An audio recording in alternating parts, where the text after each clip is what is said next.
Spinning, spinning. Hello, we are live. My name is Steve Fisher, and this is Jamie Kelly. We are members of Otherworldly Fundraising, which is an organization that was put together by a bunch of nerdy friends who wanted to come together, take our talents, and use them for good. And that's what we do. Every September, we have a virtual con in which we interview celebrity guests and authors and artists and just all around interesting people. And we always raise money for particular charities. This past September, we raised money for Options Save Lives, which aims to help people recover from alcohol use disorder. And this coming September, we've got some good things planned, but we want to keep our name out there. We want people to remember who we are and see us on the regular. So we do monthly chats. And this week or this month is November. So we decided to do one on Nerdsgiving, where we talk about what it's like to be in the nerd culture and just give thanks to what brought us to the nerd culture and what keeps us in the nerd culture and the people and things and events that have made us the nerds that we are. Yep. So, yeah, I guess that's, the setup. And so hello, nerd. Hello, fellow nerd, and hello to all the nerds that will be watching now and later as well, because there's a lot of us out there. I mean, I've often said that everybody's a nerd. It just kind of depends on who's ready to accept it, but also what you're into. Whatever you're into, that's you're a nerd for that. That's the way that works. If you're interested in something enough to know a lot about it and to kind of keep up with it and everything. And the beautiful thing about it is there's so many different things out there to get into and so many different approaches to take to it. And I just, we're just thinking it would be fun to talk about that stuff, to celebrate that stuff, and to just kind of say, nerd culture can be a little contentious at times. So taking a moment saying, you know what, I'm glad this happened. I'm glad that happened. I'm glad this was released. And, there's a lot of really cool things and things that have happened. And it's, I thought it'd be good to kind of put that forward. Yes, I agree. And it's also good. I will say that there seems to be nowadays much more of an acceptance of nerd culture. Mm-hmm. Because when I was growing up, there was a movie called Revenge of the Nerds for a reason. Yeah. And people looked at the nerds as other, as less than. Oh, you read comic books, you're a nerd. Oh, you like Star Trek, you're a nerd. And, I was called a nerd numerous times. But now, and I just kind of didn't want anything, I was trying to stay away from that, but still embracing it, but not liking the title. But I've come to accept it because I am a nerd and I'm a proud nerd. Mm-hmm. And everything about, being a nerd is, I will say that because I'm a nerd, some of my best friends that I have in this world are thanks to my nerddom. Yeah. And without that, there are a lot of people in my life right now that would not be there if it weren't for that. Exactly. Yeah. That's exactly it, and I spent a lot of time when I was, let's see, before I have memories, I was drawn to costumes and things. There are pictures of me with the world's most makeshift Superman costume, wearing the underoos on the outside and a blue Superman shirt and a black cape with gold on the inside because it's what I had. And but and it was so crazy. And my grandmother was a professional seamstress, and so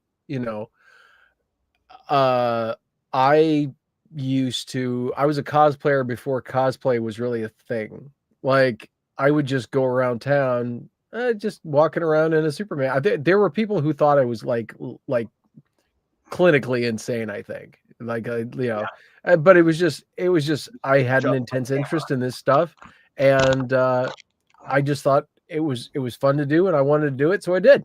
And when you do that, you're not going to escape, like, people, especially back in the 80s and the 90s. You're going to get a certain kind of attention, and if you're not ready for that, it's kind of it's an adjustment period. But I will say I'm glad to have had that, because as I've gotten older, you see people who are, oh, this has happened to me and that's happened to me, and how do I deal with this and this and this? Is having had that experience, it's like, well, you learn to tell people to kiss off. And you learn to tell people, it's like, look, I enjoy what I enjoy, and that's it. You don't like it, I mean, good for you, yeah, I guess. And I think sometimes, and now that seems combative, that seems confrontational, but it's not, because it's important for other people to get that message, because then there's something that they like, there's something that they're into, and it gives them the permission to go, yeah, I like this, I enjoy this, this is something that makes me feel good, this is something that's not harming anybody, it's just fun. correct. And being able to do that for myself, but also to kind of give that to other people too, uh it's empowering, it's just fun, it's just a good time, and it kind of uh pulls the social stick out. It's the best Yeah. way I can describe it. And as the fandoms have expanded over the years, as as I've gotten into new things, and I just recently discovered a new one. And it's these things are a joy, these things are fun, and that's one of the reasons that I started the Jacklife channel. EAP Society is all about Elvis, but Jacklife's going to be nerd culture in general. But yeah, so anyway, I don't mean to bogart the conversation, but I just No, please. wanted to put that out there to everybody, to know, like, if you got something that you love, share it, talk about it. I mean, like, if somebody's obviously not interested, well, then find somebody else to talk about that stuff with. But, like, uh, enjoy what you enjoy, and don't worry about if somebody else isn't super wild about it. That's Yeah. that's okay. And you know what? The other thing I think is important is, if somebody's talking to you about something that they enjoy, um, take that time to talk to them about it and see what it is that they love about that. And maybe you'll find a new perspective. Maybe you'll find something new that you love that you didn't realize you needed in your life.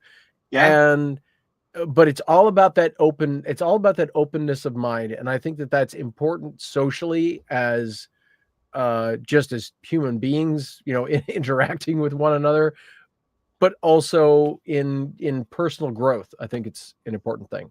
So Yeah. No, I totally agree. And I think that, you know, listening and seeing their perspective, and then maybe giving it a shot, saying, hey, this might be something, because for me, one of the things that I do a lot, and for those that know me, know that I'm a huge Firefly fan. And, anyone who's very familiar with Firefly will know that I am currently in the cargo bay of the Firefly class transport Serenity. And I'm wearing one of Jane Cobb's t-shirts. And Firefly has been something that I have used my nerd passion to try and get others interested in. And for a long time, I have multiple copies of the DVD, and I would call them my brown coat recruitment copies, and I would just lend them out to people and say, watch it. And I would give them out as birthday presents, as wedding presents, as any, party I had to go to where I had to bring a gift. Here, you get a copy of Firefly. Yep. And a lot of people have fallen in love with it thanks to me. And I'm very happy, and in definitely conversation. And I will say that I have seen people that I knew a long time ago, like people in high school, because I have a lot of friends that are in high school that I went to high school with on Facebook, and we have, a Facebook group for our graduating class, and I see a lot more nerds amongst them now. And I'm wondering if back in the day, you just didn't talk about it because you were going to be labeled a nerd. But now all of a sudden, all these people are like, oh, you guys watch Star Trek too? Fantastic. I had no idea, And looks like we have a question from one of our viewers, Trevor Hawkins. He says, when was the first time that you were grateful for your particular interests?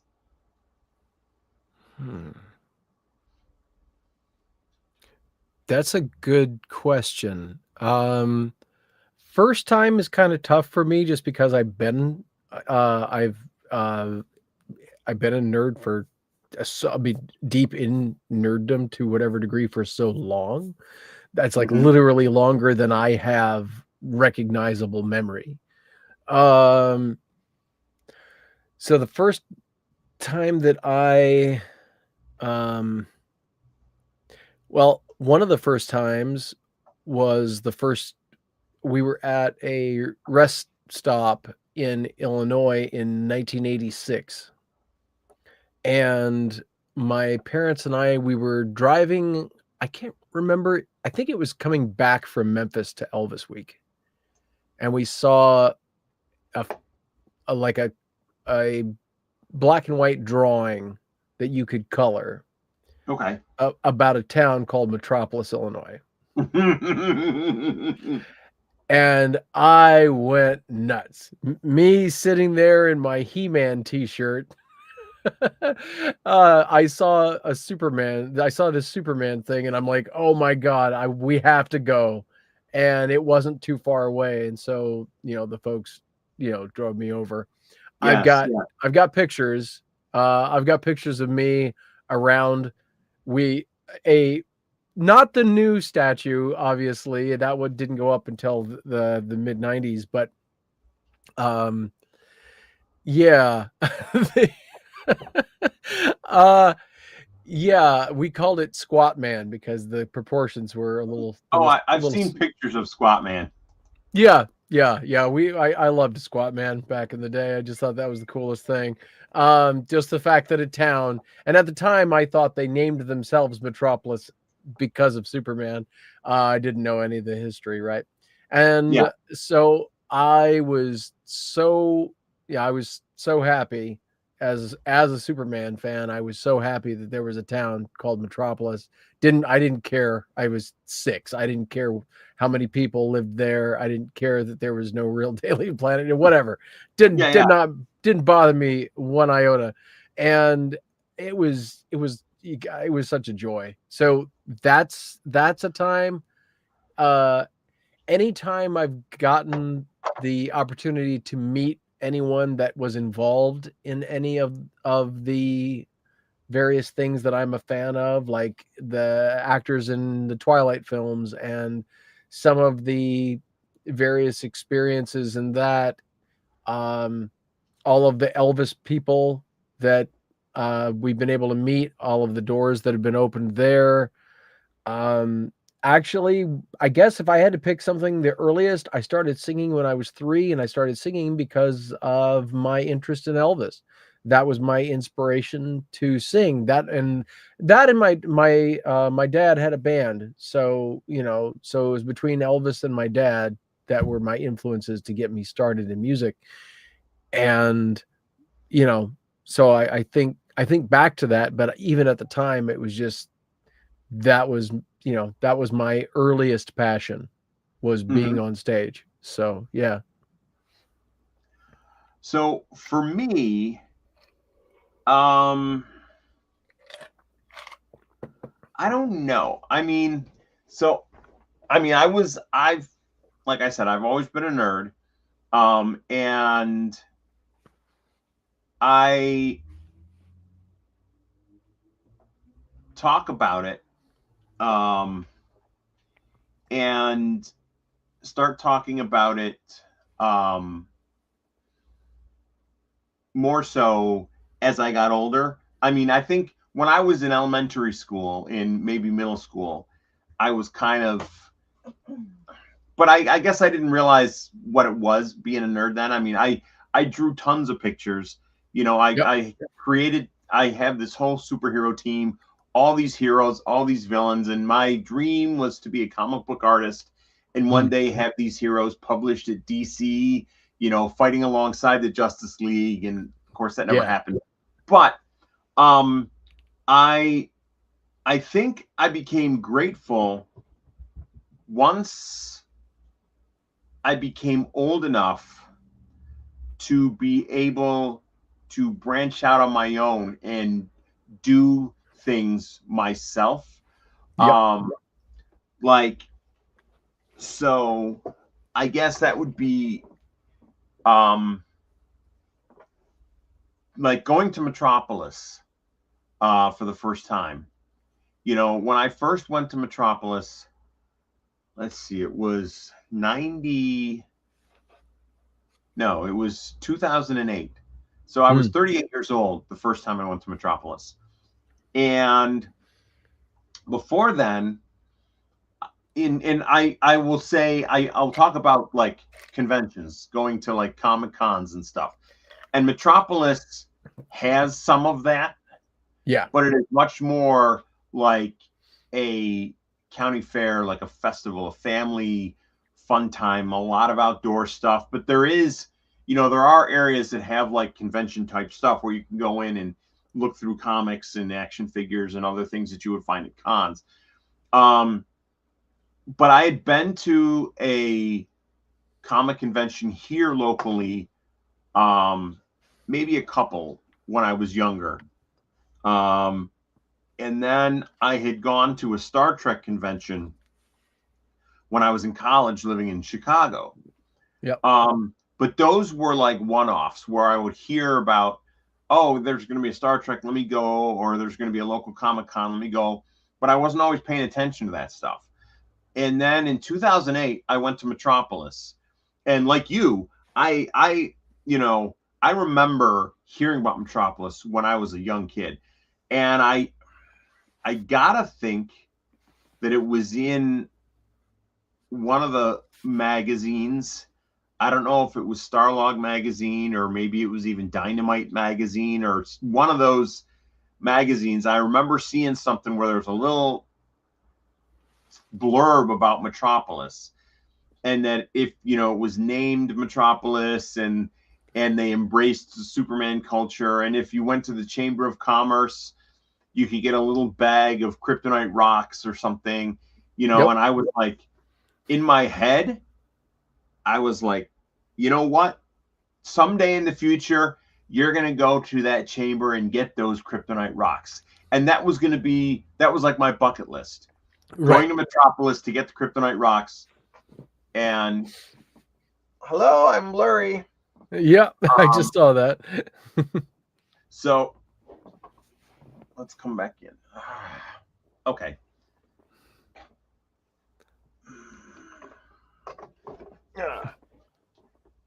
Okay. Going to Metropolis to get the kryptonite rocks was going to be my thing. not knowing, I was like, okay, I'd be there.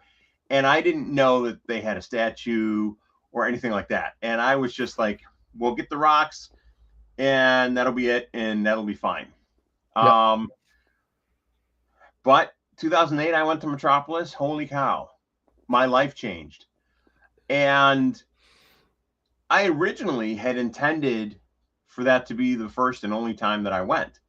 I mean, I wasn't 100% sure it was going to be the only time, but I was expecting to go to experience a few things, have some fun, come home, and then that would be something I could always talk about. I remember that time I went to Metropolis.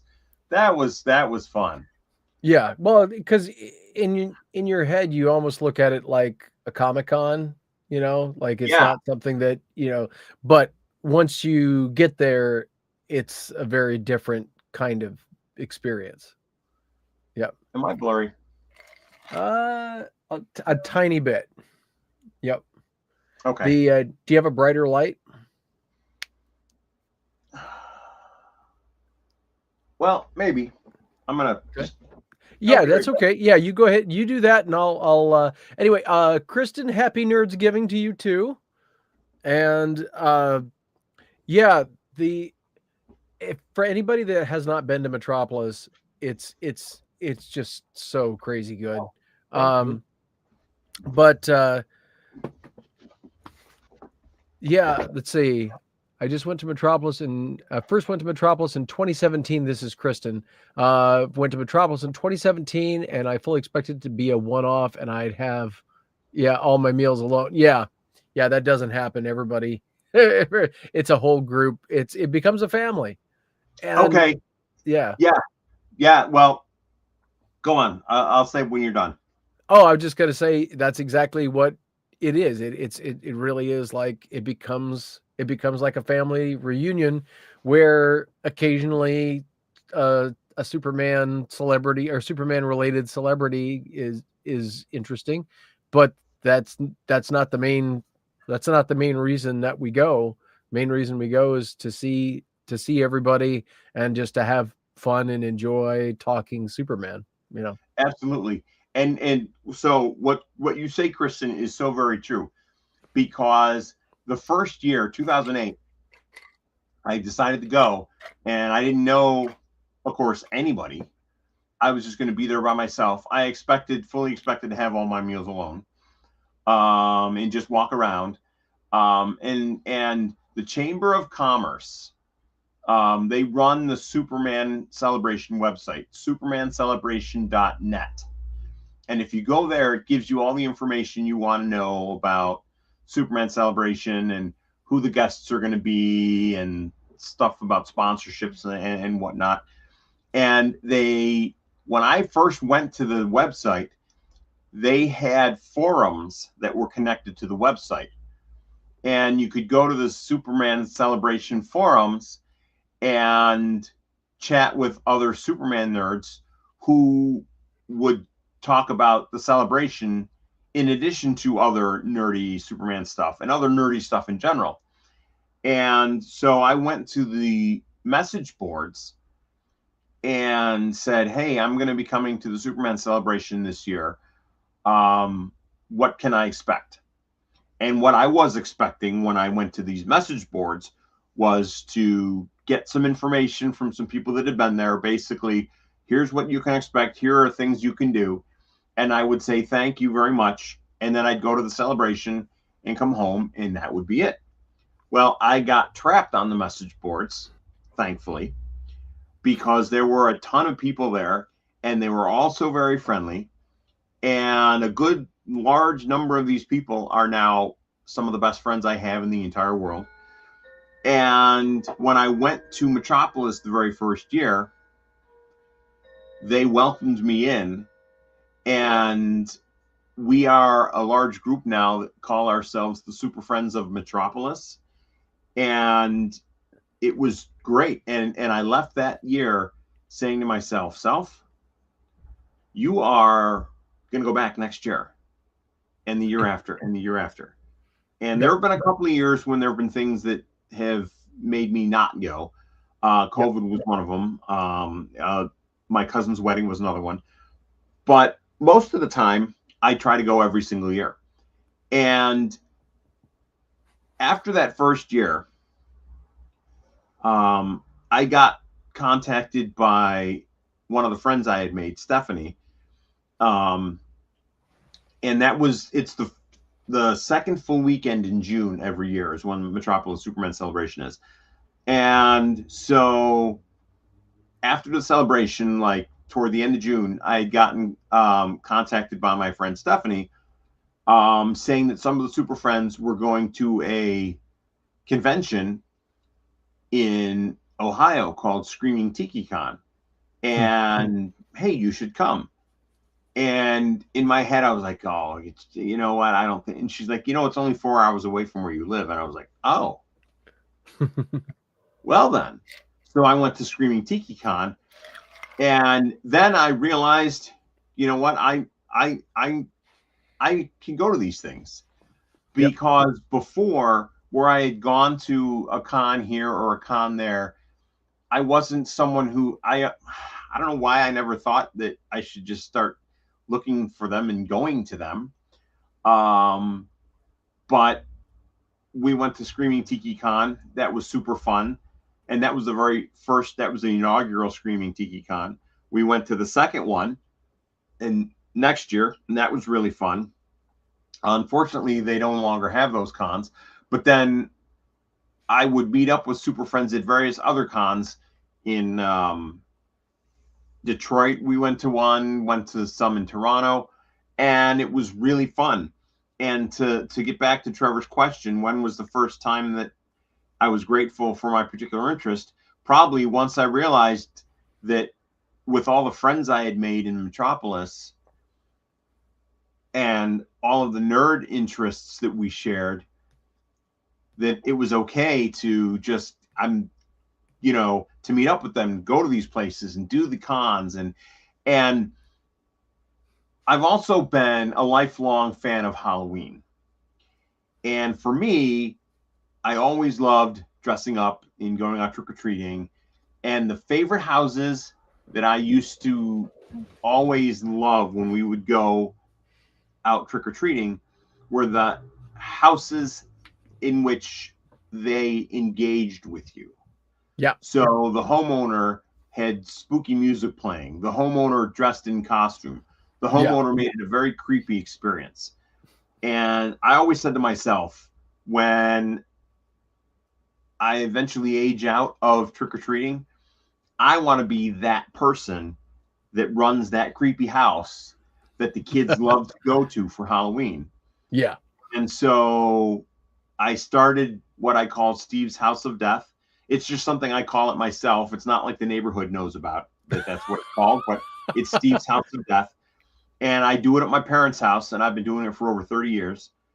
And it is so much fun, and the kids love it. But also, having been a lifelong fan of Halloween and costuming, now going to conventions, now going to Metropolis to the Superman celebration, cosplay, dressing up in costume when it's not October 31st has become something I seriously enjoy.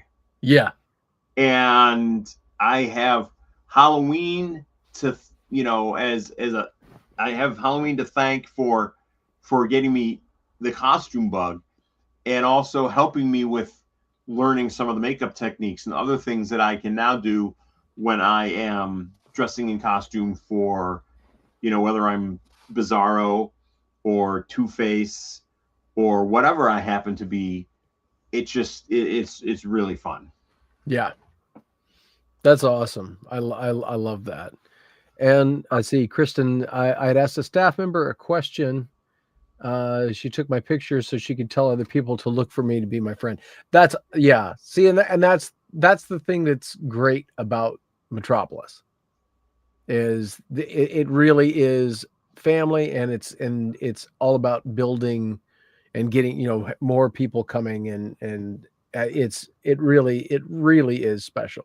And but yeah, and it's one of those things about, because I'd been dressing up, like I said, since before I can remember, but Metropolis was a place where multiple people did that. And I mean, I was one of the first, but I wasn't the first.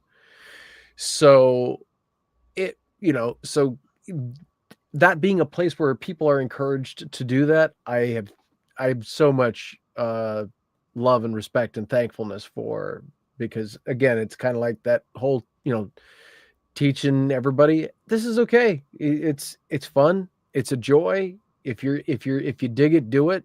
And and that's, speaking of Halloween, one of the things that I'm super thankful for is Halloween this year lasted pretty much the whole month for me. In a lot of ways, but and multiple characters. I spent Thursdays, and I spent 2 weeks, Thursday and Sunday, I was Superman.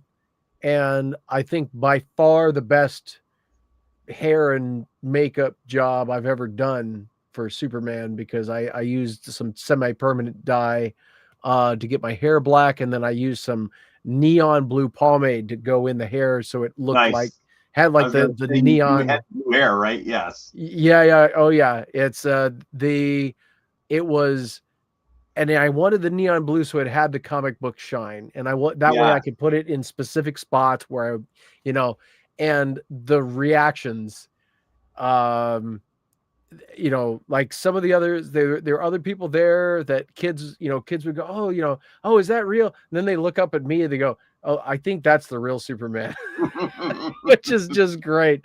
But then irony of ironies, every Friday and Saturday in October, except for the first weekend when I was in Denmark with shows, I was Jack Sparrow at Zombie Hollow. And Zombie Hollow does all these amazing things, like kind of like, you wanted to be the person with the cool kind of haunted house sort of thing. I wanted that, but like I want the budget to be an Imagineer, like on my own time. Mm-hmm. So, and that's basically what Zombie Hollow is it's like a whole family, and that's their thing for October. And they have this whole area. They have like an acre or 2 acres or whatever it is. And there's an area that's an homage to Haunted Mansion. There's an area that's an homage to Pirates. And so I was there as Jack Sparrow, and they've got animatronics, like the old school Disney style animatronics, and so many other things too. And it's just like, wow, this is the kind of immersion, like immersing people into something that they can get some kind of concentrated joy or thrill out of, because I'm a performer. That's my thing. So everything kind of filters through that prism for me. And like being able to do that was so much fun.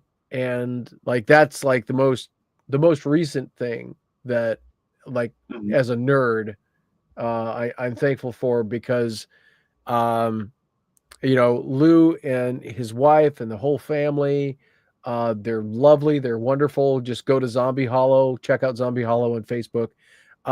They're in the winters. They're just outside of Winterset in Iowa, and tickets are cheap. They're like $18 if you buy them in advance. It's only in October for now. Yeah. But it's a lot of fun to go to, and it's very likely that this is going to be a yearly thing. Oh, that's great. So my Octobers are spoken for the next forever. But like we talked about, it'd be fun to do something He-Man, like he loves putting new stuff together. Sure. And like he'd love to do something like with a He-Man theme or something with the new movie coming out. And he's got a ton of 3D printers and a bunch of different things, and really enjoys, okay, this is what we want to do. How do we figure that out? Mm-hmm. And that's just, I love that. I absolutely adore that. So yeah. So I will say, being a nerd, part of me was always wondering because, I think one of the quintessential, um, I guess, points when someone thinks of a nerd, one of the most quintessential aspects of being a nerd is, do you like Star Trek? And if you're a Trekkie, then you obviously are a nerd. Yeah. And growing up, I always found myself wondering, okay, I like Star Trek, I like Superman, I like all this crazy stuff. Am I going to find somebody that I can share my life with that will embrace, maybe not embrace, but at least let me have my nerd things? Like, okay, I'm going to find some woman who, okay, I'd like to, maybe have a girlfriend or something. And if she's not going to watch Star Trek, okay. But if she's okay with me watching Star Trek, she's okay with me, watching Firefly and being a nerd, that's fine, and if she wants to do whatever she wants to do, she can let me play video games. And my wife, who's over there playing a video game right now, is giggling. Because the first time that I met her, I was talking about Star Trek and Firefly, and she was interested in what I had to say. Yeah. And I was like, oh. And but I'm a nerd, so it took me 2 weeks to ask her out. And sure. And when I asked her to marry me, I mumbled, and I don't think I actually spoke English. It's okay, I understood. She understood where I was getting at, though. So, but yeah, and as Firefly fans, we ended up getting married and having a brown coat wedding. That's amazing. And we got married on September 20th, which is Unification Day within the universe of Firefly. It's the glorious day for all the proud members of the Allied Planets. And when we got married, we decided we wanted to get married on Unification Day. And the year that I say we got married in 2014 in September, in June, I went to Metropolis, and a good friend of mine, his name is David Gibb, and David cosplays as Malcolm Reynolds from Firefly. And I've gone to Toronto Fan Fair with him. No, it was Toronto, Wizard World Toronto. I've been to a couple of cons in Toronto with Dave, and been to one in Detroit with him, and I see him in Metropolis. And so he frequently dresses as Malcolm Reynolds, and he's also dressed as Indiana Jones and some others. But so Rebecca said to me, what if we had a brown coat wedding and we invited Dave and see if maybe he would marry us as Malcolm Reynolds? That's cool. And so I saw Dave in Metropolis in June of 2014, and I said, Rebecca and I, we're engaged, because we had already announced our engagement. We got engaged on Christmas Eve 2013.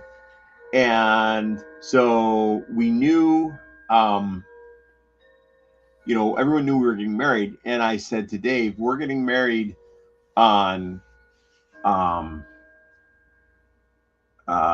Unification Day in September. We're going to have a brown coat wedding. And he's like, let me guess, you want to have Malcolm Reynolds do the ceremony? I'm like, yes. So he ended up getting a certification with the Universal Life Church so that he could marry us. And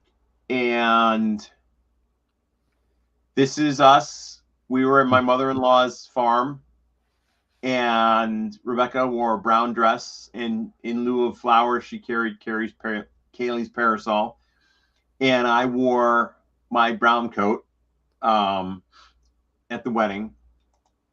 And David Gibb married us. I love it. And the paper that he has in his hand, he married us, and he was in character as Malcolm Reynolds. And spoiler alert for those that haven't seen Firefly, but in the movie, one of the characters, Shepard Book, dies. Yep. And he is what's called a shepherd, which is kind of like a preacher. And so the story that David as Mal told was that Shepard Book was originally supposed to marry Rebecca and I, and had notes already written about some of the things he was going to say at our wedding. But because he had passed on, it fell to Mal to marry us as captain. And so he took Shepard's notes and kind of worked some of his own stuff in with Shepard's notes, and then basically, gave the speech that Shepard would have given, but with a little bit of a Mal flair to it. I love that. I love the character moment in that. That's beautiful. Yes, and it was super fun. And so what we did was we got married on the 14th, which was a Saturday.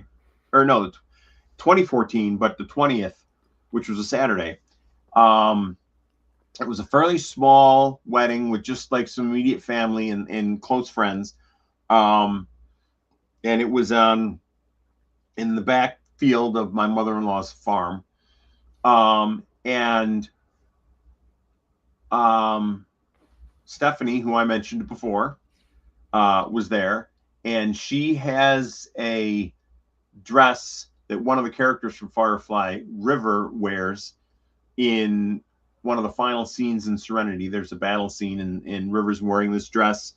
It's a DKNY dress, and Stephanie has that actual dress, not the one from the movie, but that DKNY dress. Yeah, and the same kind. Yeah, the same kind of dress. Yeah, and she was there as River. I had another friend that came dressed as one of the characters, Badger. And it was just really, really fun. And then the very next day, at a state park in the area, we had a bigger reception with a lot more family. And we said that anyone that wanted to come dressed in costume, feel free to dress in costume. I wore my Jane Cobb shirt, and I have a Jane Cobb hat, and I wore the Jane Cobb hat. And I know one of our nieces dressed as Robin, Batman's sidekick, but we didn't have a lot of people dressed in costume, but it was basically just come casual. It's a wedding reception, but it's outside. It's in September. It's a nice, it was going to be a warm day, so just come dressed however you want. And it was great. It was a good time. And so every year, when it's our anniversary, I also know that it is the anniversary of the premiere of Firefly, because that Firefly premiered on September 20th, which is also considered Unification Day. So, okay, yeah, very cool. I'd forgotten when the day Firefly aired, so that's really cool. 2002. Yep. And Fox aired 11 of 14 episodes. Yeah, starting with the train. Yeah, starting with the train. Starting with the train job. Yes, they aired the episodes out of order. Yep. and the premiere episode, the pilot episode, I guess, which is called Serenity, not to be confused with the movie that followed up in 2005 to wrap up some of the plot lines, also called Serenity. But the two-part premiere, Serenity, it was like a 2-hour premiere. That was the last episode they aired of the series before they finally pulled the plug completely. Oof. And I, unfortunately, am not someone who can say that they were a Firefly fan from the original days when it was on Fox. I remember seeing commercials for it, and then all of a sudden, I'm like, that looks good. I want to watch it. And next thing I know, where'd it go? Yeah. But the people that did watch it were angry. They're like, okay, we're watching this. We're starting like the train job, but we don't know. We haven't gotten really a backstory on some of these characters. And then all of a sudden they get all the information they want on the very last episode of the show before it's canceled, and then don't even get to see the final episodes until it comes out on DVD, which, by the way, when it came out on DVD, sold like hotcakes because everyone that watched it when it was on Fox loved it enough to tell all their friends, when this comes out on DVD, you got to buy this because it's fantastic. And the DVD sales went through the roof, and that caused Universal Studios to take notice and make a movie based on it with the original cast and the creator, director, writer Joss Whedon. He wrote and directed the film, and didn't do well enough to make the planned sequels that he had in mind.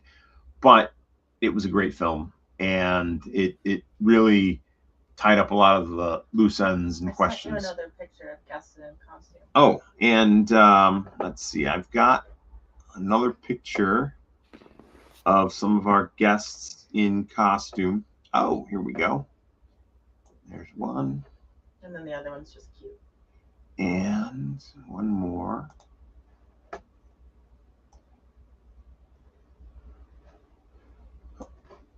Hold on.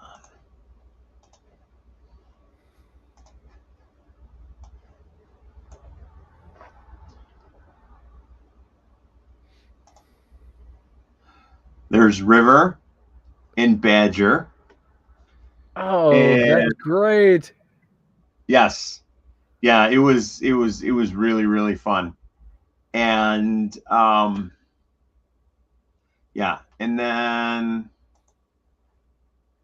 that is my stepfather-in-law Fred and my niece Mimi, who is much older than that now.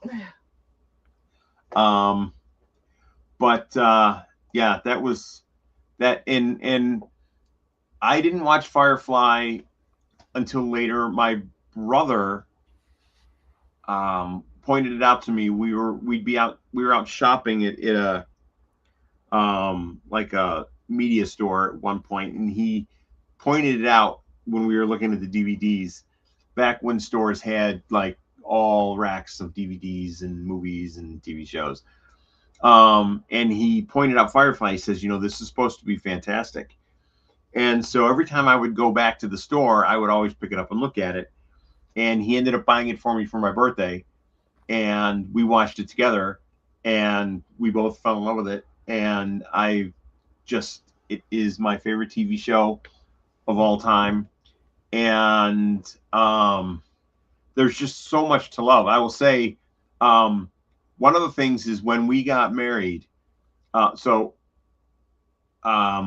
of the characters, his name is Wash, played by Alan Tudyk, who most people know from, well, where would you not know him from? Yeah, he's been in everything. Like he's Alien. He's the resident alien. He is the droid in many droids, but I think he was the droid in Rogue One, and Superman. Superman. He was number 4. Yep. Gary. I mean, and Gary.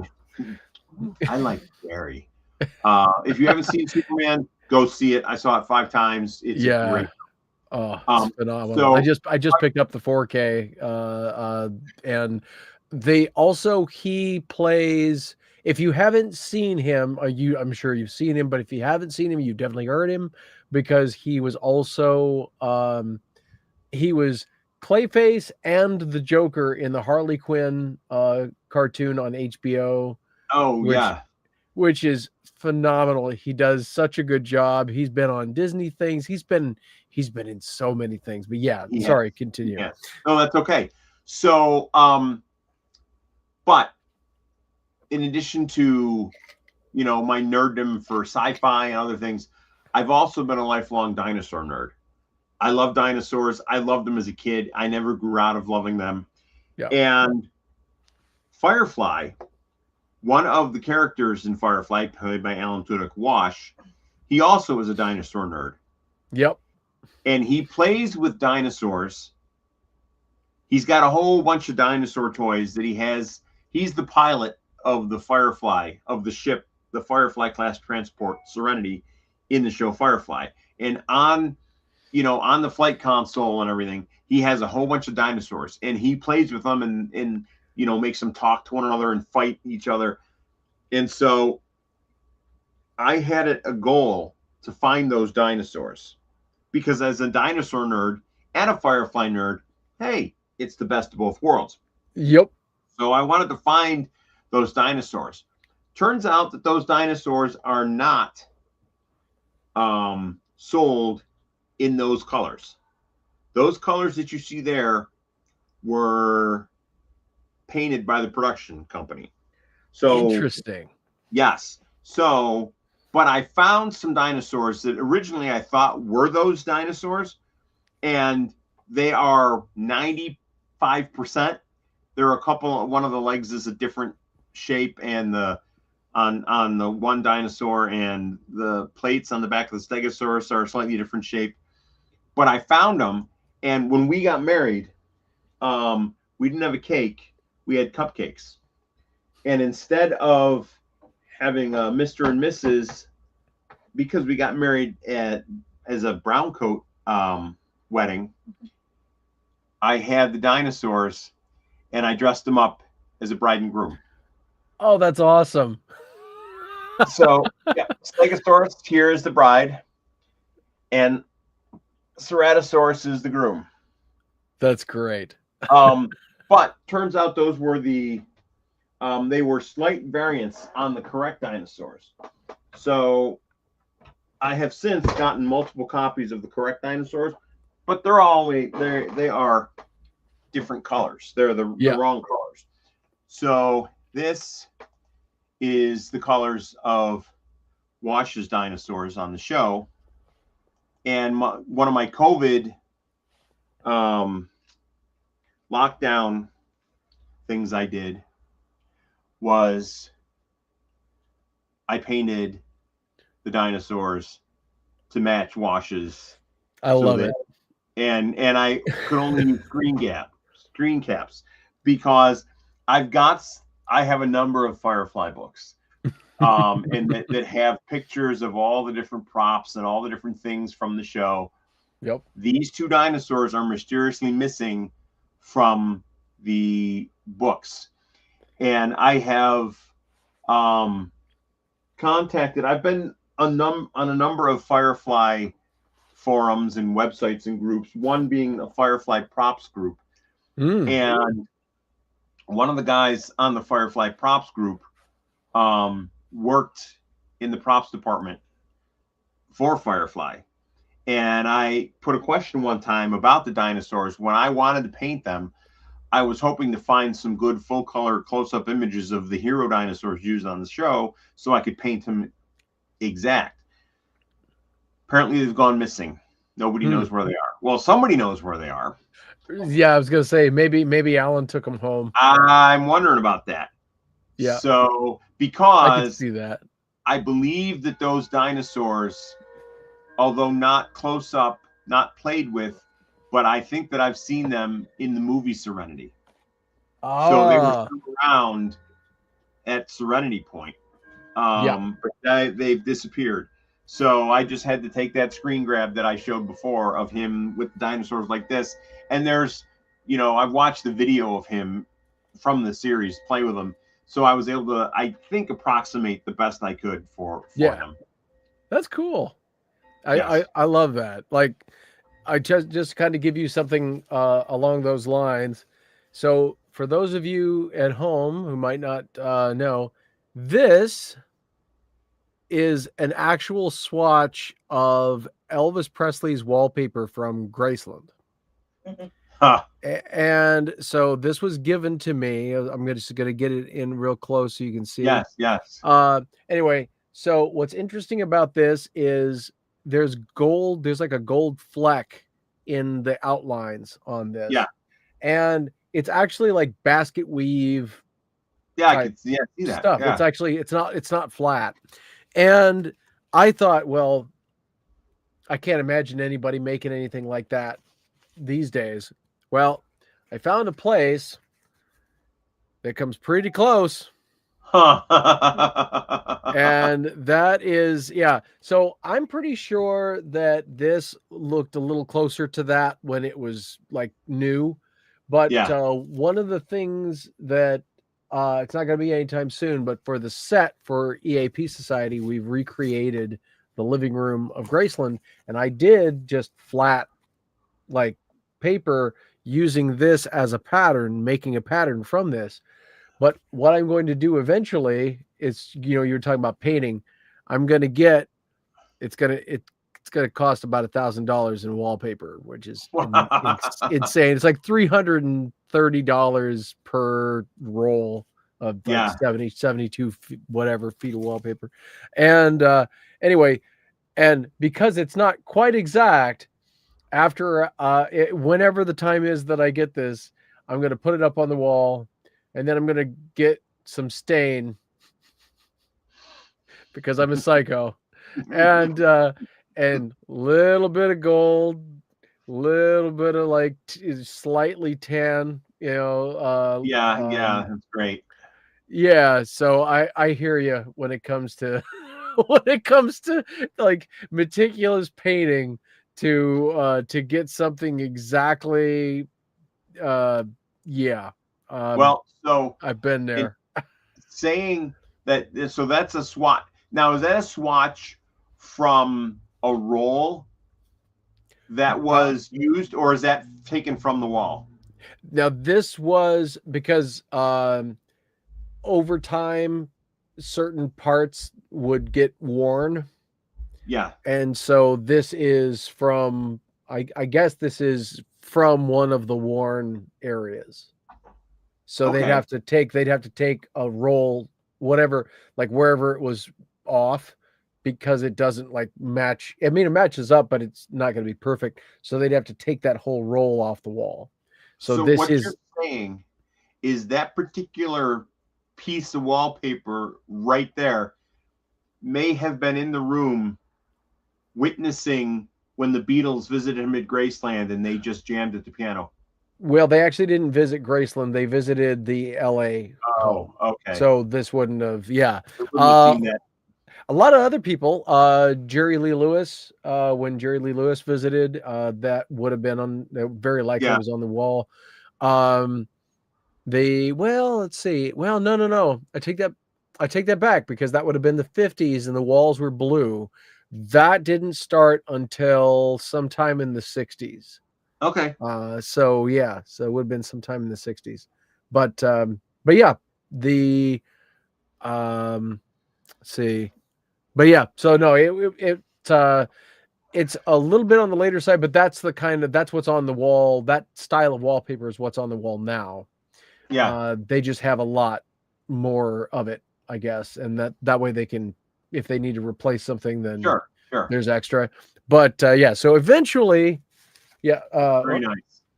Eventually we'll have, and this is the real, and that's the, but very cool. Oh yeah, it's fun. And then for Jacklife, we're actually I'm talking with Lou from Zombie Hollow about doing a stone look that's actually 3D, because right now for Jacklife we've used like It's essentially a curtain. It just looks really good on camera. Mhm. But we want to actually do like foam panels that will go up on the wall to give that that that stone castle, Okay. you know, kind of a look. But yeah. uh, but yeah. Then now this is kind of interesting. I want to kind of blend into a couple of things. So another thing for Nerdsgiving this year, the first Twilight book turned 20 this year, Okay. which is crazy. It's kind of wild to think about, but I was lucky enough to I was lucky enough to get contacted by the folks for Bonnie Clevering, and she's had a long career in like hair and continuity shots and things like that, and Okay. has worked on, oh gosh, there's just a ton, like uh RoboCop, Any Given Sunday, all the Twilight movies. She's worked with Al Pacino, Tim Allen, Tom Cruise, and Gene Hackman, so Barbara Streisand, so many different people, Catherine Zeta-Jones. And she worked on all of the Twilight films. And this is a production still for continuity for, oh, here, I'll do it here so you can see it Yeah, in I see both it. shots. And well, the mobile people wouldn't Oh, have seen yeah, it, yeah, so yeah. I was doing it for both. So this is Bonnie Clevering, and so she worked on all of the Twilight films, but one of her first jobs was on Speedway with Nancy Sinatra and Elvis Presley.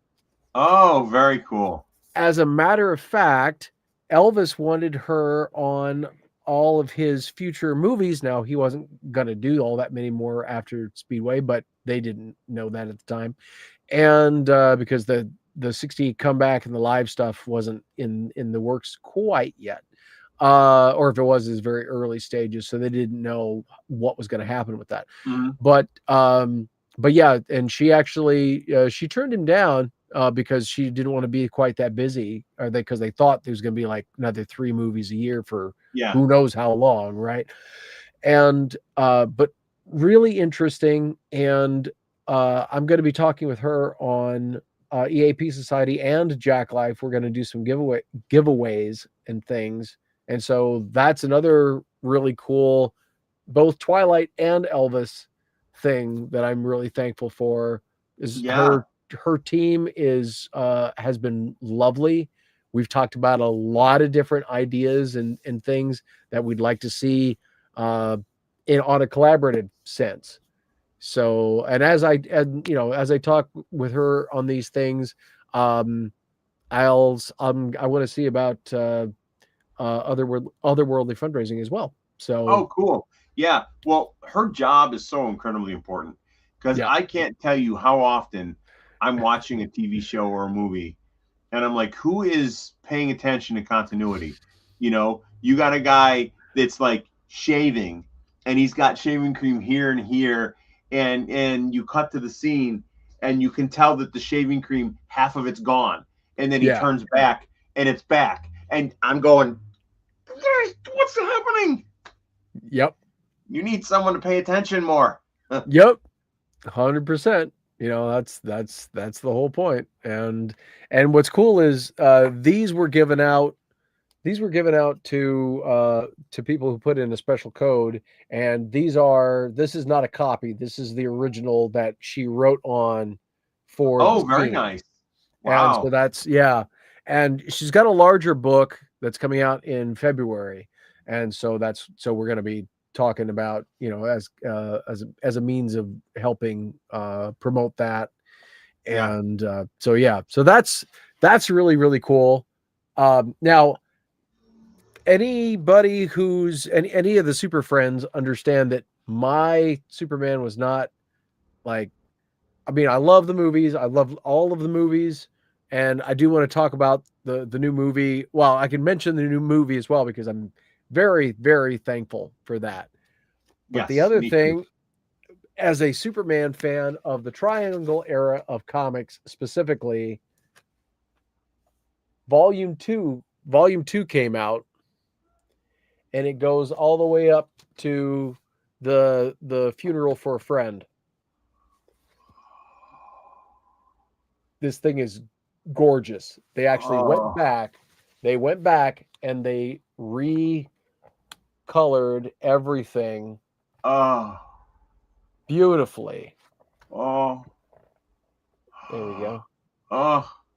Yeah, like they replaced the old, the old color printing with, digital, and it looks amazing. This is the kind of work that I've been wanting, and honestly, and I'll tell you this, the best place to get these things is on eBay, because because you can literally find them for half price if you're patient and you look. So that contains what? Superman, Man of Steel, Action Comics, and because the Triangle, for those that don't know, so you have Action Comics number 576, you have Superman number 204, you have Man of Steel number 112. So they're all different, but the Triangle started with number 1 when they started telling something, and then number 2 number 1 might be in Action Comics number 514.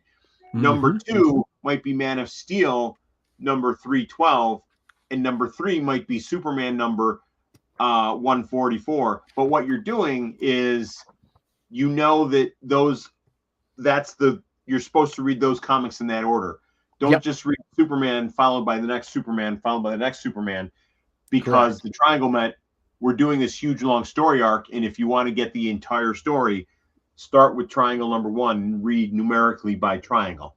Yeah, exactly. And this covers February of 1992 until April of 1993.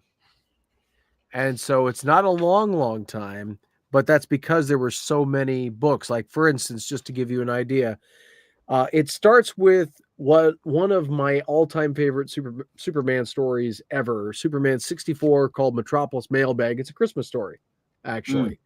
And so Superman number 64, and then Adventures of Superman number 487, and then Action Comics number 674, and then Man of Steel number 9, and all of this kind of thing.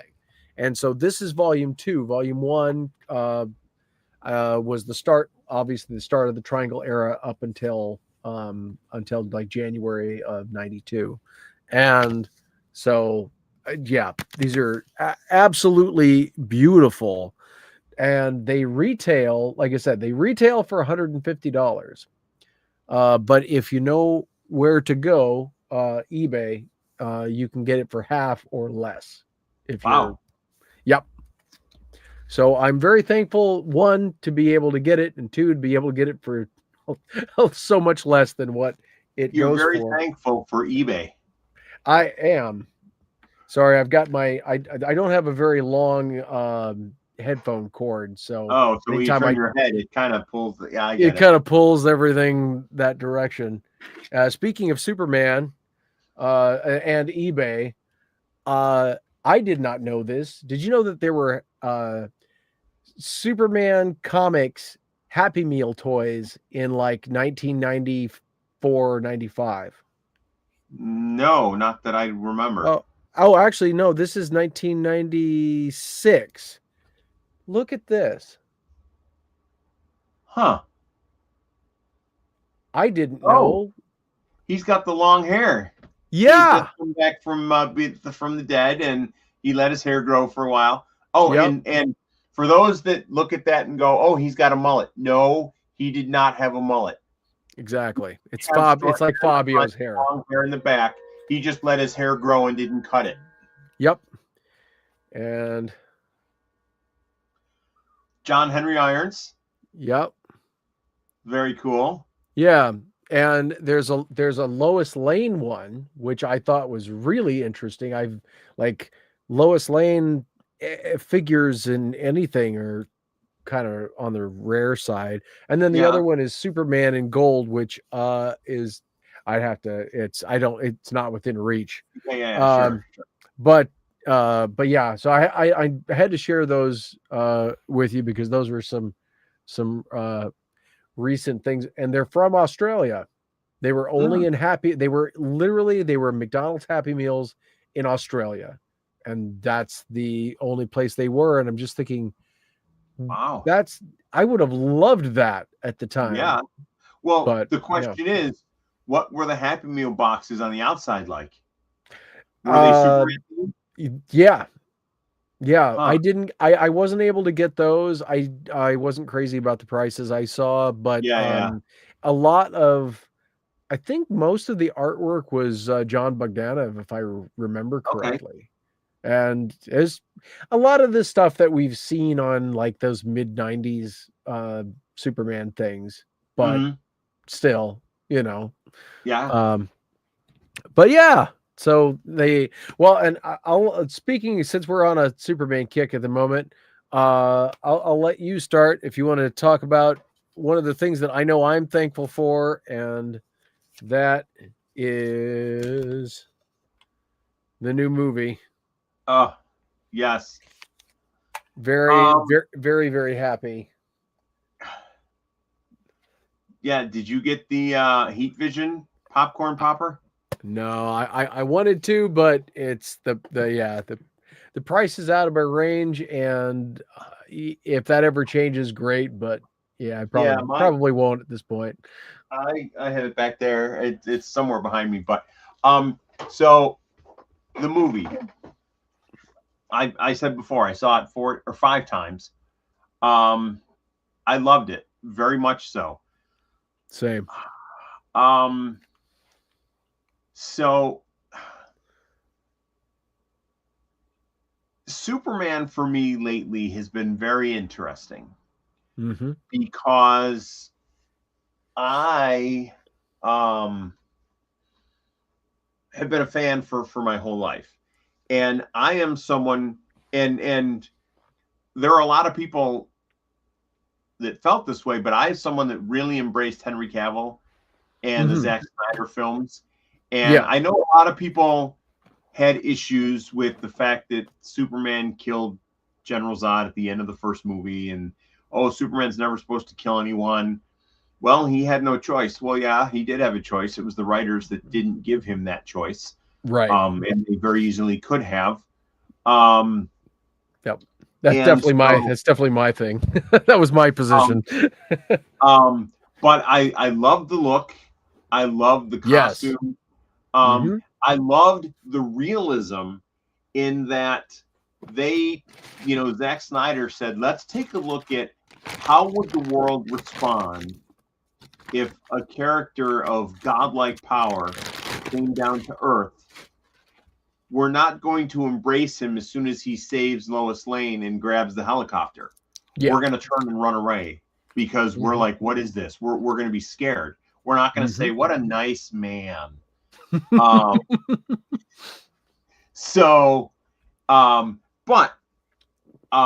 one thing I will say regarding Man of Steel, I love all the Snyder films.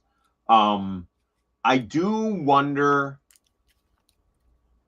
I kind of would have liked to see Man of Steel with someone other than Zod. Yeah. Maybe introduce Zod in the beginning and have him put into Phantom Zone.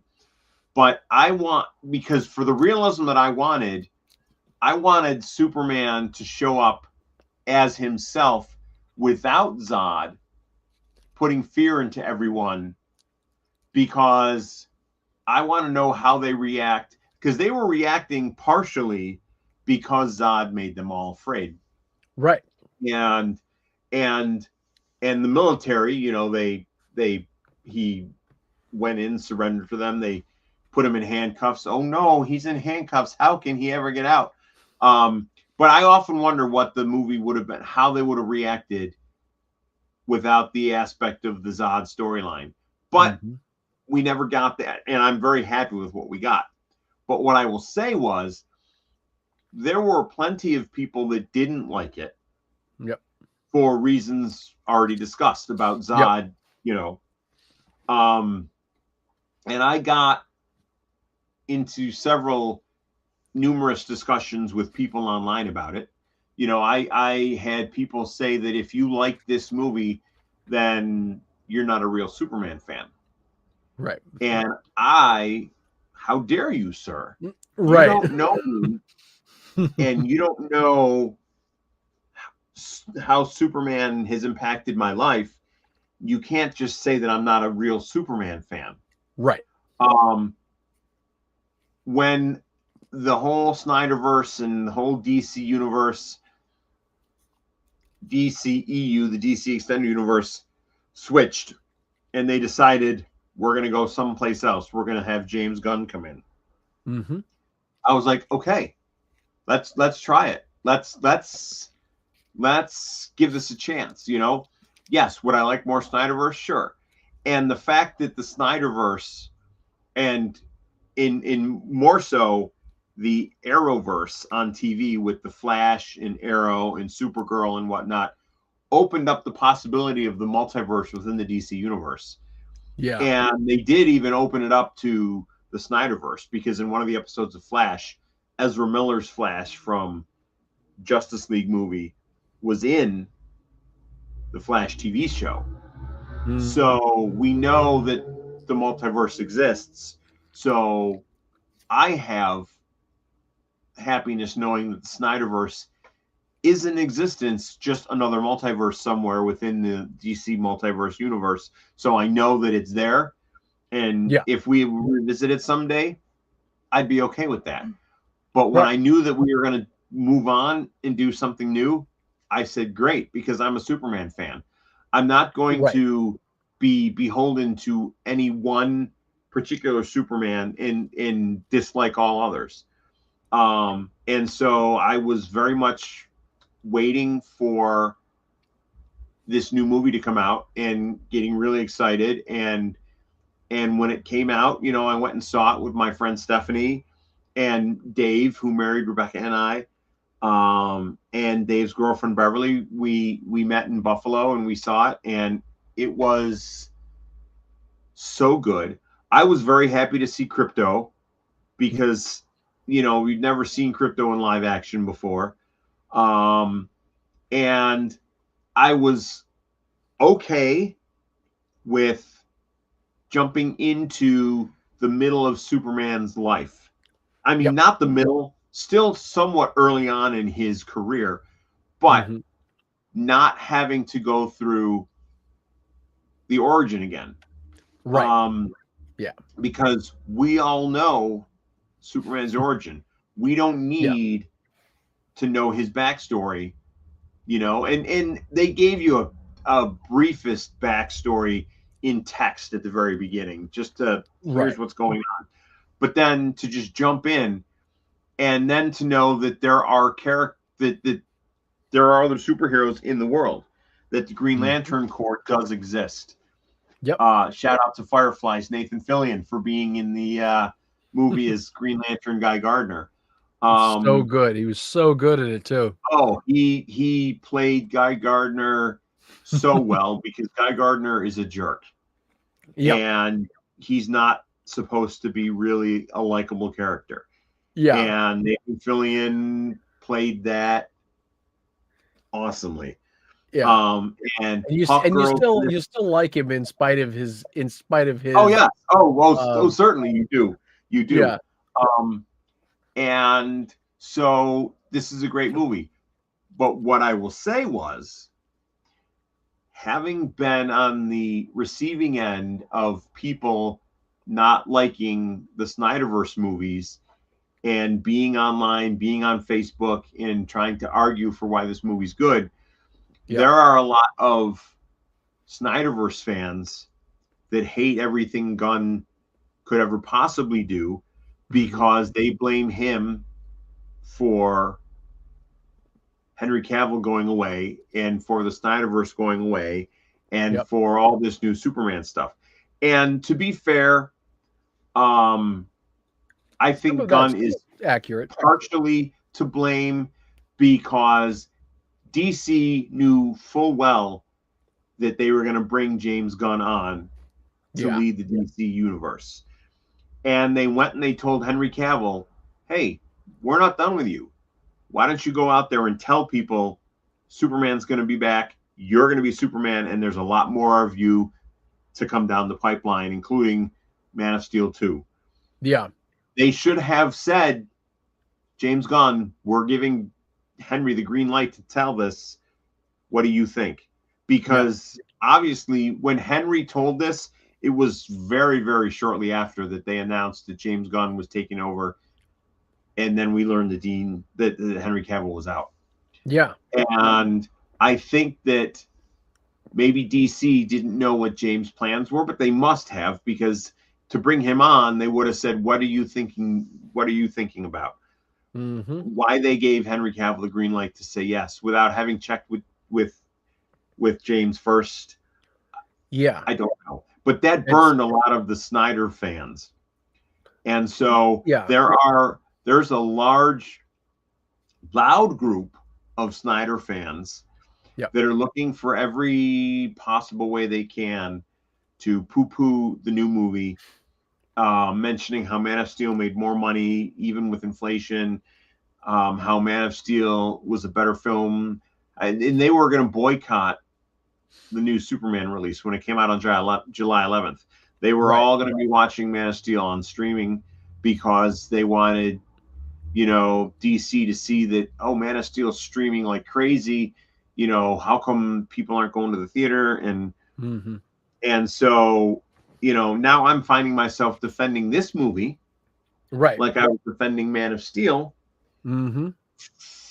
And you know what? I just and I look to be, right? Too, and I think a lot of these people, they like the Snyderverse, and I don't know as if I can say, I don't want to say you're not a real Superman fan, if you are only liking this, but I will say that I am a Superman fan because I go to the Superman celebration every year. I've watched the George Reeves series. I've watched Kirk Allen movies. My favorite Clark Kent / Superman is Tyler from Superman and Lois on TV. Same. And so I love Superman for Superman. Yes. Did I love Henry Cavill? Yes. I saw Man of Steel 4 times in the theater. We're moving on, and I'm accepting that. And as a Superman fan, I'm going to embrace everything you give me. If Superman was a bad movie and I hated it, I would have said it was a bad movie and I hated it. Just like when Man of Steel came out, you had all these high hopes and you were disappointed in what finally happened and what came out. I was sick to my stomach for a week. And it's okay to say that. It's okay. Just because you're a Superman fan doesn't mean you have to say, oh, it was great because I love Superman, so I'm going to love whatever they come out with. But this movie, I loved it. I thought that David Cornsweet was great as Superman. I thought that Rachel Brosnahan did a great job as Lois Lane. Yeah. And I just think that the movie is very well done. Lex Luthor is great, and I think that we're going to see Lex in the next movie. I think in his battle armor, which for people that don't know, Lex Luthor has in the comic books, he's created this armor similar to what you would think of like as an Iron Man suit, except that he doesn't cover his face. You see his face, but it's green and purple, and it is he uses the suit, not his face. Huh? No, I'm sorry. I'm kidding. You said his face is exposed, and then you were talking about the suit again, saying it's green and purple. It's like the suit is green and purple, not his face. Oh, yeah, not his face. Correct. But he uses the suit to fight Superman, and I think we're going to see it live action. I'm excited. This is a comic book movie based on a comic book.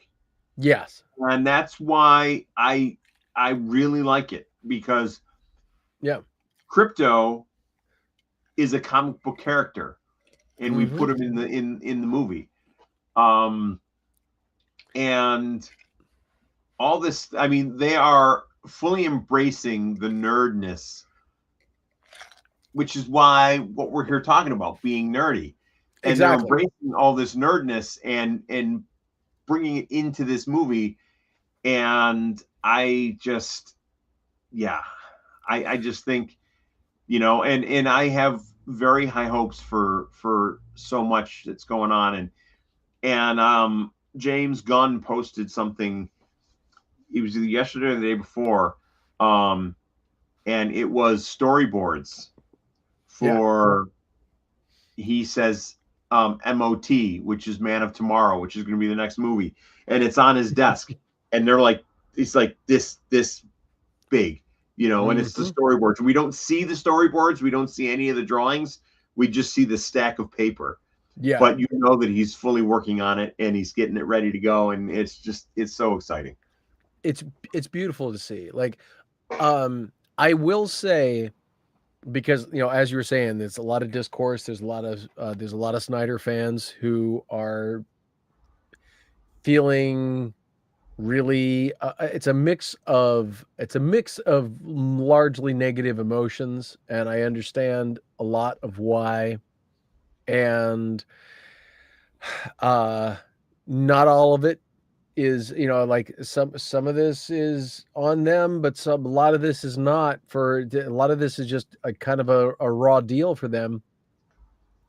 And I seeing all of the discourse, and as you look at things in life, sometimes it makes you re-examine what you saw before, perhaps in a more simplistic way. Now you see it with more nuance, and okay, why is this the case? Talking about the whole Zod thing. I had a major problem with the whole Zod thing in Man of Steel, and I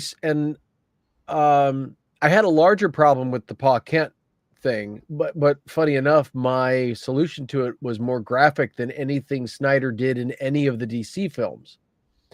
But it would have been, I would have led a more visceral point that still would have been and would have kept Clark truer to character, in my opinion.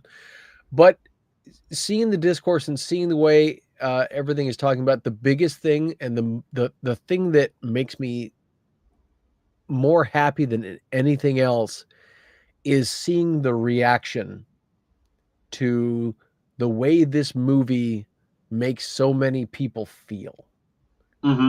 Because whether you doesn't matter if you liked or didn't like the Snyder films,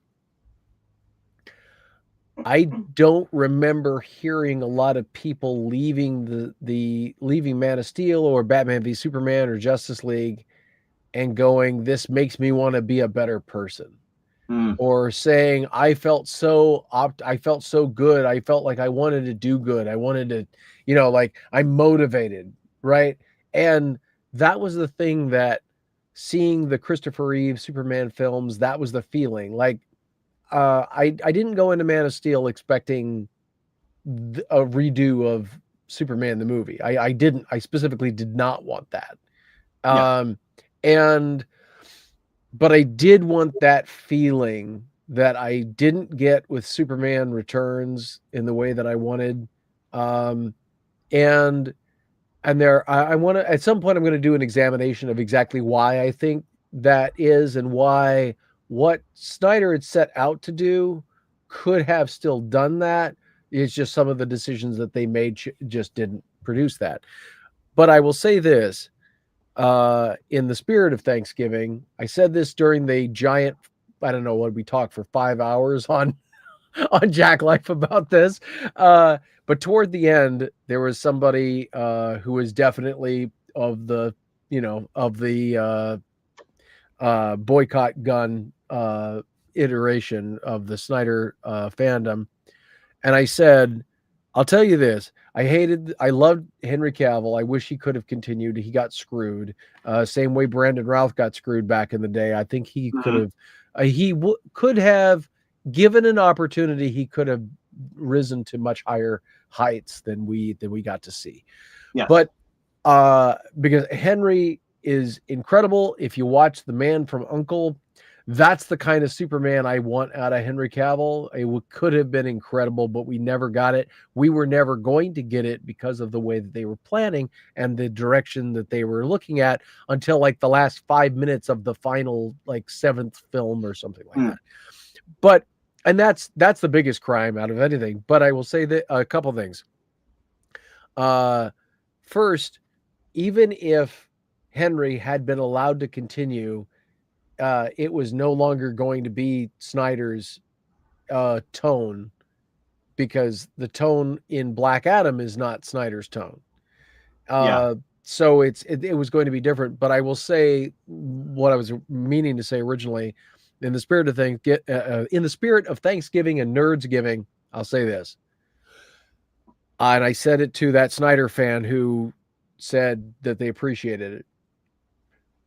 I know how the Snyder fans feel, because that's how I felt in 2011 when the New 52 specifically crapped on my Superman, and when Man of Steel, after New 52, Man of Steel comes out and talks a lot about Superman inspiring, but does not actually show a lot of Superman inspiring. And the whole thing of movies is show, don't tell. That's why it's a visual medium.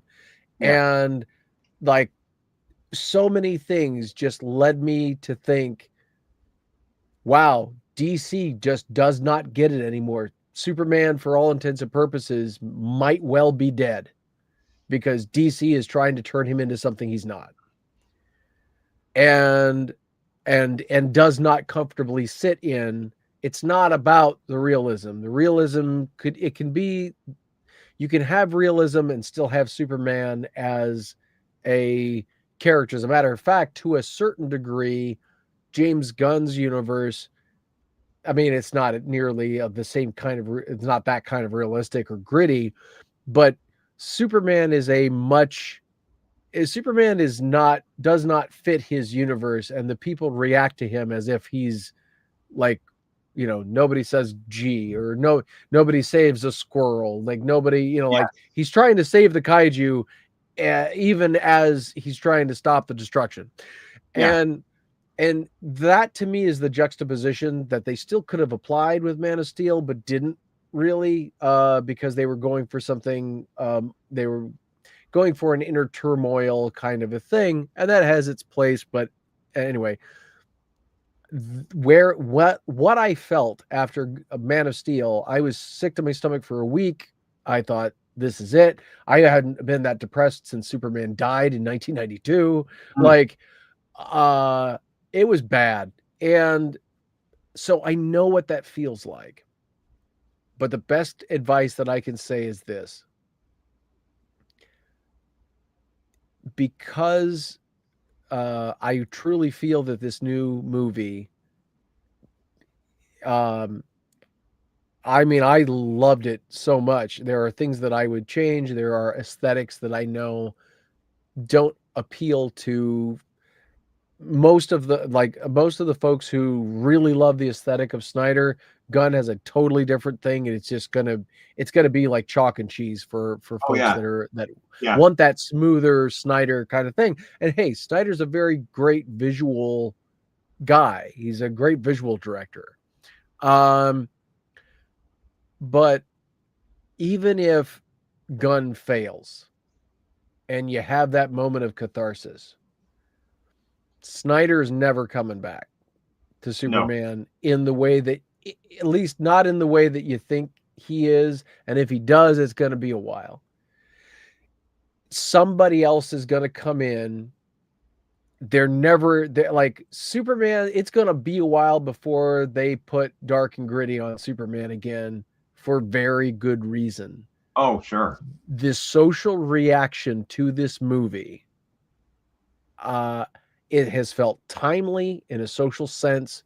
It has felt inspiring in the midst of some really crazy turmoil social times.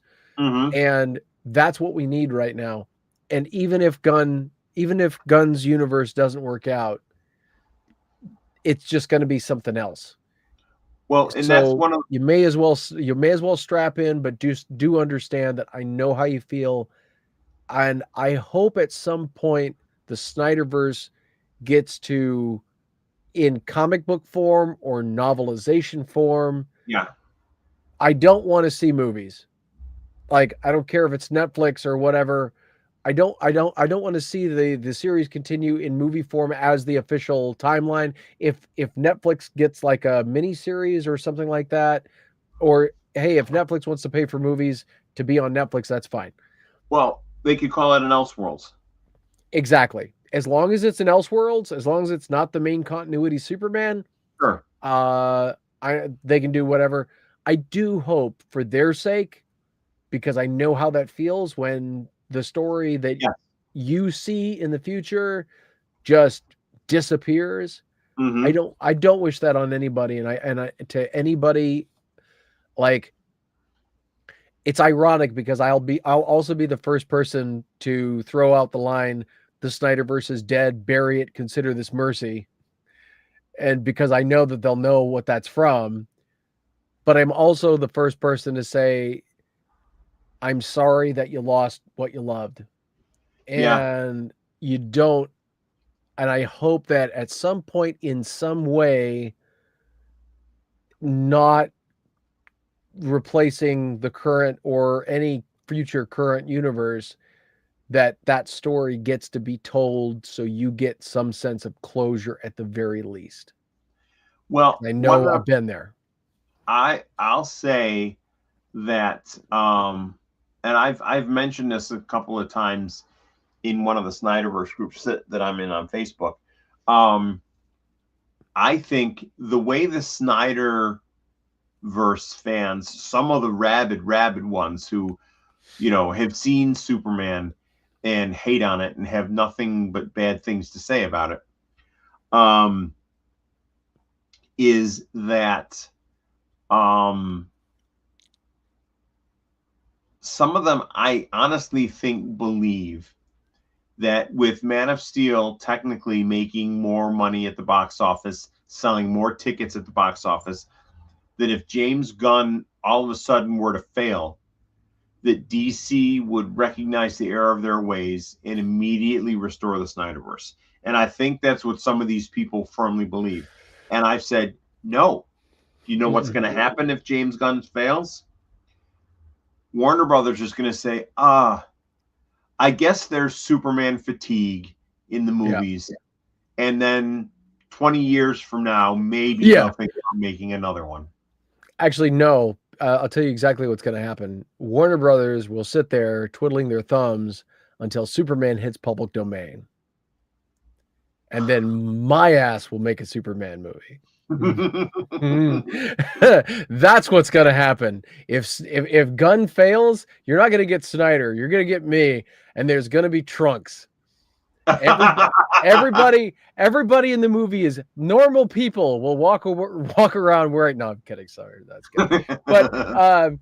But like, no, you're absolutely right. Like, if the Snyderverse didn't, or sorry, if Gunn's universe doesn't work, and look, I know that what happened with Zack Snyder's Justice League movie finally getting finished, I understand that feels like, hey, you get that taste of we can do anything if we're unified and connected and whatever. Yeah. The reason that worked is that it was lockdown and they needed some kind of content to try to drive people because they couldn't put anything in a movie theater. Yeah. So they needed something. And here is something that they could do that they knew that there was interest in and would make a big splash because it would be headlines and it would be all of this kind of thing. But the problem, sorry, go ahead. No, I was going to say Zach had most of the rough cut already on the laptop. Exactly. He just had to do post-production. Yep. And the problem is, like, when COVID hit, we were no longer in the same world where Aquaman could do $1 billion at the box office. Mm. And the vibe shift of this is gonna sound snarky, and I don't really mean it to, but when people generally feel like things are good, they tend to like their movies nihilistic. When people feel like the world is in the toilet, people want their movies escapist. And they want to feel good. They want a sense of purpose. They want to feel like they've got something to inspire them, something to look forward to. And that is when Superman has always operated best in those moments, because that's when Superman first hit. It was the Great Depression. Mm. And so this movie being what it was, that's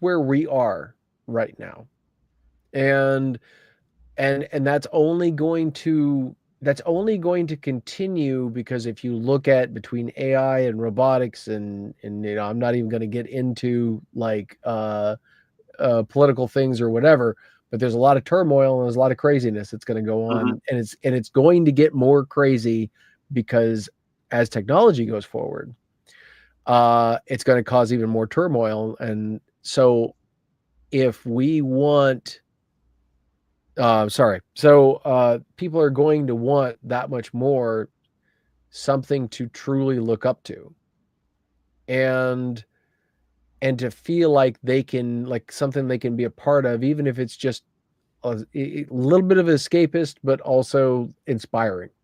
And this new Superman has that in spades. It is a complete 180 aesthetically from the Snyderverse, and like I said, I love the look. If you took Henry Cavill's suit and David Corenswet's suit, I love the new suit. I do think the Man of Steel suit's better. And I just talked about what my reaction was to Man of Steel. I think the Man of Steel suit is better. I think the Man of Steel suit looks better in brighter colors and with a set of trunks. Because I've seen like manipulations of what that would look like, and I'm just going, wow, that's mind blowing. That's phenomenally perfect. And Henry just has a very straight out of the comic book chiseled sort of look. Yes. David Corenswet's look is very Superman, but just not in the same way. And so it's going to be an adjustment period. So the other thing I will say, with a lot of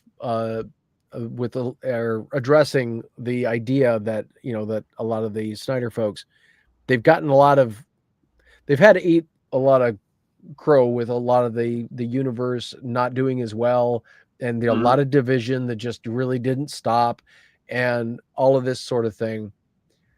And so now the sad part is that what it's left with is they're hurting, and it's kind of like lashing out, but a little bit of, hey, if we stick together, we can do this. But it's going to be one of those things where, give it 5 years.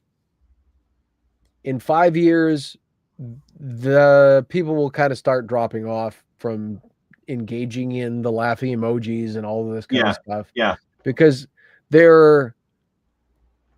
we are slowly, thankfully, coming to the end of it being socially rewarded to act out like a small toddler. And when social 2-year-olds are no longer rewarded, it'll be one of those things where, what do you do if a toddler is acting out and you just don't even acknowledge that they're there? They give up, because they want, it's for the attention, because that's where the dopamine comes from. Yes. So if you starve out the dopamine, then they find something else to do because it's not driven by anything but that. And or a lot of it's not driven by anything but that at this point. And I don't blame them for that, because Warner Brothers made a lot of mistakes to get there. Snyder made a lot of mistakes to get there.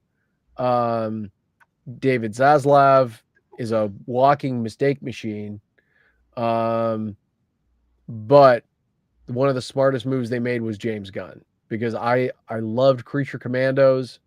I loved the Suicide Squad did more for Harley Quinn character development cinematically in that 5-minute scene where she takes out the leader of that of the country they went to, than 2 other movies with her in them. And that's amazing. That's a skill that not a lot of people have, that means that you can juggle a lot. If you can do that, you can juggle a lot. Yeah. And so I expect this will finally have some legs, ironically at a time where Marvel's kind of trying to refine their footing. I have not seen, did you see Fantastic Four? I haven't yet. Fantastic. No, I have not. Okay, because I mean, it looks great. I do want to see it. I just haven't seen it yet, but I'm excited to. Kristen says, in pretty much every media, Batman and Superman didn't trust each other at first. They'd never been besties right away. Yeah, except for some of the early comics, but yeah, that's true. Yeah. So it is 8:51, and wow, this has been very Nerdsgiving. There were a lot more nerdy things that I wanted to talk about, but it's fine that we just got going on Superman and Metropolis and other things. Mm-hmm. But I think we do should some bullet points. Well, I was going to talk about Ghostbusters and how I wear, I have the jumpsuit and the proton pack and everything else, and how I love Ghostbusters. And I know you had the TMNT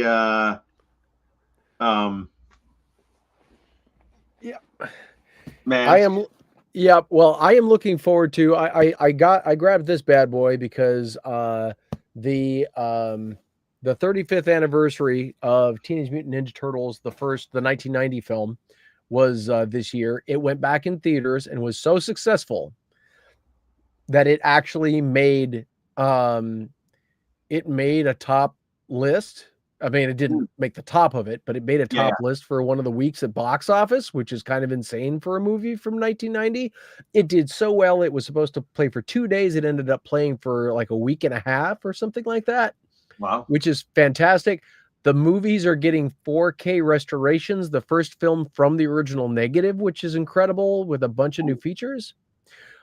Soon we're supposed to be getting a documentary that's like a 4-hour documentary about the Turtles, which I'm really excited about. Very cool. In the Ghostbusters realm, I agree. The Proton Pack is incredible. We're going to get the 1984 Proton Pack, which looks great. Your Tobin Spirit Guide is awesome. Yes. I wish I could afford to grab that. Too many other things I need to get, but at some point I want one. Oh, that's beautiful. Yeah, bring that to the camera so folks can see that. Let me take this out. This is, I love that's a business card from Ray's Occult Books. And there's actually a charm on the front of the book, because who knows what kind of evil voodoo is in this book. But this book is done. I mean, it is a full spirit guide that lists all different stories of various, like this, for example. Oh, it's I'm trying to get it. yeah. Oh, cool. Yes, and there they're are a lot of. and they're working on a new one. Oh, there are a lot of Easter eggs in here. The Sanderson sisters, Beetlejuice, It's awesome. plus the Terror Dogs, plus Vigo the Carpathian from Ghostbusters 2, and a lot of other stuff. But yeah, this is a very fun book. Yeah. And yeah, there's just so much. I mean, I could talk nerddom forever.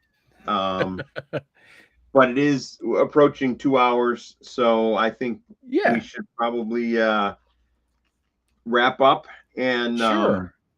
just say happy Nerdsgiving, happy Thanksgiving. Yep. Happy For Thanksgiving, those in the everybody. U.S. that are going to be celebrating. And happy Nerdsgiving to everybody who's out there Yep. watching this stream either now or whenever, because Thanksgiving is always the last Thursday of November, but Nerdsgiving is every day. Exactly. So and the biggest thing that kind of like we said at the top, the coolest thing the best thing advice I can give is if you like what you like, I mean, like what you like, and don't be ashamed of it. Don't be like, I'll be the first person to talk about, oh yeah, I have just discovered the ACOTAR series. And that's a Court of Thorns and Roses. And so I'm really enjoying those books. I'm on the first one. So really enjoying that. I want to put together a Resand costume for cosplay for some of the fantasy events. And I just discovered this. I mean, I've known about it, I've heard about it, but I'm just now getting into the series. Sure. So understand this. You're never too old to jump into a new fandom. Nope. Don't worry about, I don't care if you're 65 and you just discovered Barney the Purple Dinosaur. Doesn't matter. Like if are other people going to look at you? Sure. Let them take a picture. It'll last longer. Like as long as you're having fun and you're not hurting anybody, enjoy yourself and understand that, not hurting anybody means that, like, you're not physically hurting anybody, and you're not like infringing on somebody's right to be and to live. Other than that, life is all about the experiences. Yes. That is the entire point. Because if you look at, sometimes people goes, oh gosh, we weren't supposed, we weren't supposed to do that, but we did that, and oh my gosh, it was so much fun. Those are the stories that you'll tell decades down the line, and other people will tell about you decades down the line. So breathe deeply in life, enjoy every moment that you can, and be thankful for it, and dive into it with gusto and with vibrance, because that is, as I gain experience and whatever, that is the entire point of it all. And the rest is social mores or whatever. It's in the way, but at the end of the day, nobody remembers that stuff. Yeah. So and just love it. And know you're not alone. Back in the day, when I was growing up in the 70s and 80s and whatnot, you could like something and it might be hard to connect with other people that like the same thing. But now with the internet, with social media, with Reddit, with Facebook, you just type in what you like on Facebook and you're going to find a group of other people just like you that like this thing. And you can go in there and you can discuss, you can talk, you can share what you love about it, and someone else will love the exact same thing you do for the exact same reason you do, and you have found a friend. Yep. So 100%. Yeah. Yep, 100%. And Kristen, happy 84th birthday to almost Superman Patrick Wayne. Very cool. Yes, and she did say before above that she said she liked Fantastic Four, so it is something I definitely want to watch. Yeah, I want to see it too. It's not that I haven't. It's not that I haven't wanted to watch it. It just I have not had a chance. But Yes, and myself. and it yeah. And so I want to say real quick to everybody out there, you know, like Steve was saying, yeah, you type in what you like and you can find a community for it, and do not miss an opportunity to try new things, to meet new people, to explore new fandoms and things, and go in with an open mind, because you never know what you're going to like, and try to meet something on its own terms as best as you can. That's not always going to be easy, but it's a great way to live. And if you want to find out about various things, so Jack Life is going to be all about nerd culture and about learning how different people love what they love and why they love it and where they approach it from. And that's also something that we dive into with otherworldly fundraising. And so, you know, nerds helping nerds, fans helping fans, and everybody just having a good time with each other. That's the story of life. And and Fantastic Four does have a stinger. Oh, okay. So at the end. Okay, so stay for the credits. Got it. Yes. Cool. So, all right. Well, I will say happy Thanksgiving. Happy Nerdsgiving, everyone out there. Thank you for joining us on our stream. Yeah. And we will see you guys soon. We have so December, I think our show is with the lovely Rebecca. Mm-hmm. And we're going to have something coming up. We don't have a date set yet, but keep staying tuned. Like us, Otherworldly Fundraising. I will give our name again, Otherworldly Fundraising. You can find us on Facebook. You can find us on YouTube. And you can engage with us, like our videos, comment, tell your friends to find us, tell your friends to like us. And stay tuned for good things to come. Yep, got a lot of fun, and we might even have a surprise or two in December as well. So keep updated on the Facebook page and Instagram and everything. But YouTube and Facebook are the primaries, so definitely check those out. And thank you everybody for checking this out. And happy Nerdsgiving, Steve. Happy Nerdsgiving. Happy Thanksgiving to you too, Jamie. Thank you. Yep. And all right, we love you everybody, and we will catch you soon. Yep.